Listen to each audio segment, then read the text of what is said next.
ఎన్ని హెచ్చరికలు వచ్చినా పట్టించుకోలేదు. చివరికి అమెరికా, ఇజ్రాయెల్ సంయుక్త ఆపరేషన్‌లో చంపబడ్డాడు.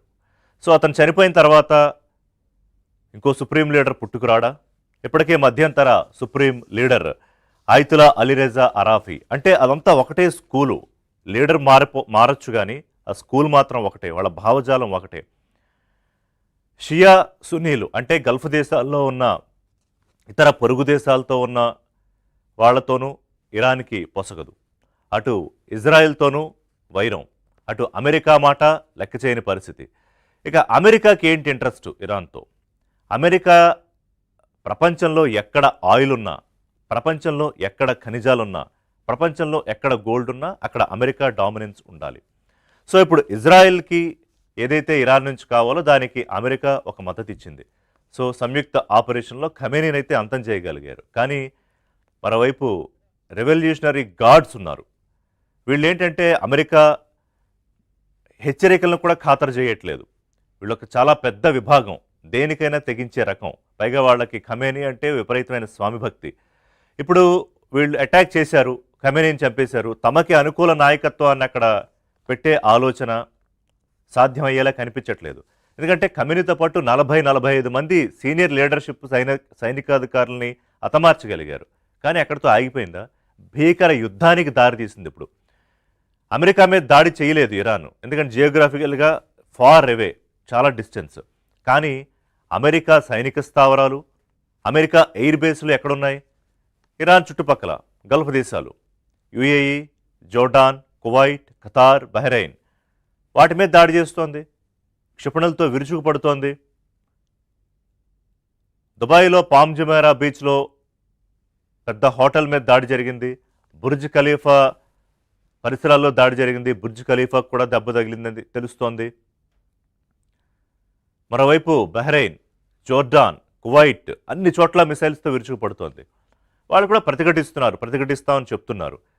దాడులు ఆపండి, మీరు మొదటి నుంచి కూడా మిత్ర దేశాలతో, మా పక్కనున్న పొరుగు దేశాలతో మిత్రత్వం లేకుండా ఇలా బిహేవ్ చేయడం వల్ల ఈరోజు మీకు పరిస్థితి వస్తుందని చెప్తున్నారు. కానీ మాటలు వినే పరిస్థితులు ఇరాన్ లేదు. మరింత భీకరమైన దాడులకు చేస్తాము, సిద్ధపడతామని చెప్పి ఇరాన్లో ప్రస్తుత నాయకత్వం అంటోంది. ఇది ఎంతవరకు వెడుతుంది?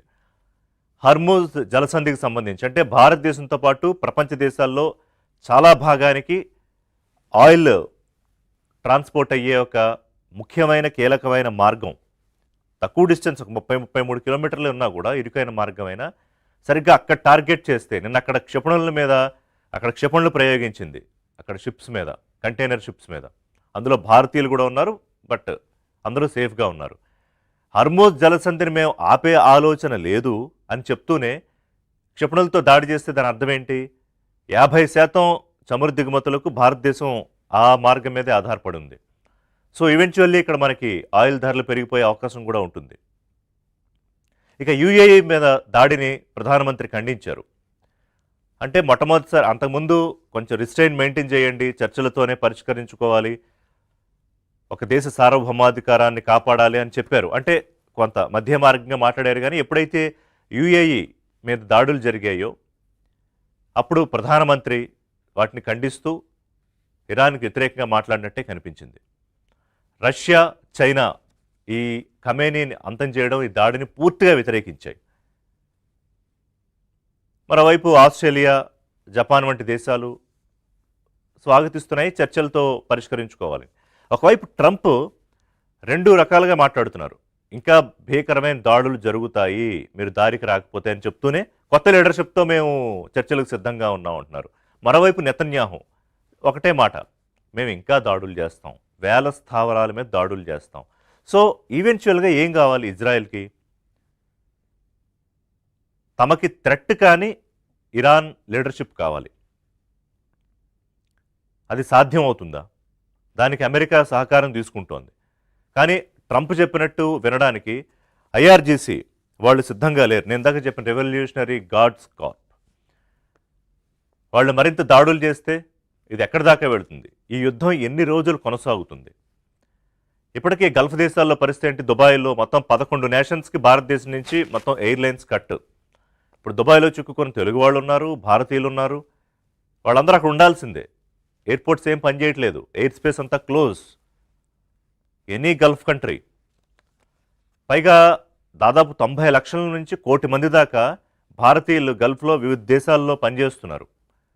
వాళ్ళందరి భవిష్యత్తు ప్రశ్నార్థకంగా మారబోతుందా? ఒక లీడర్ని, మీరు సుప్రీం లీడర్ని అంతమొందించడం అనేది ఇజ్రాయెల్ అమెరికా టార్గెట్. ఆ టార్గెట్ రీచ్ అయిపోయిన తర్వాత అంతా ప్రశాంతంగా ఉండదు. అండ్ అమెరికాకి తెలుసు తమ స్థావరాలు గల్ఫ్ దేశాల్లో ఉన్నాయి, ఖచ్చితంగా తమ మీద దాడి చేయలేని ఇరాన్ వీటి మీద పడుతుంది అని. అప్పుడేంటి, ఈ గల్ఫ్ దేశాలని పూర్తిగా ఇరాన్కు వ్యతిరేకంగా మార్చడం కూడా ఇందులో ప్లాన్లో భాగమా?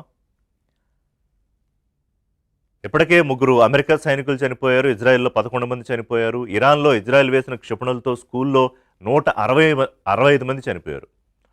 కొన్ని టార్గెటెడ్ బాంబింగ్ జరుగుతోంది, కొన్ని మిస్లీనియస్ బాంబింగ్ జరుగుతోంది. ఇప్పుడు దుబాయ్లో పడింది, అది ఈ గల్ఫ్ దేశాల ఇంటర్సెప్షన్లో భాగంగా కొన్ని క్షిపణులు అక్కడ పడిపోతున్నాయి. అలాగే చైనాకు సంబంధించిన డ్రోన్ టెక్నాలజీ, డ్రోన్లు వాడుతున్న ఇరాన్ దెబ్బతింది, అది సరిగ్గా పనిచేయట్లేదని కూడా రిపోర్ట్స్ వస్తున్నాయి. సో దెబ్బతిన్న పులిలాగా ఇరాన్ ఇప్పుడు ప్రవర్తిస్తోంది.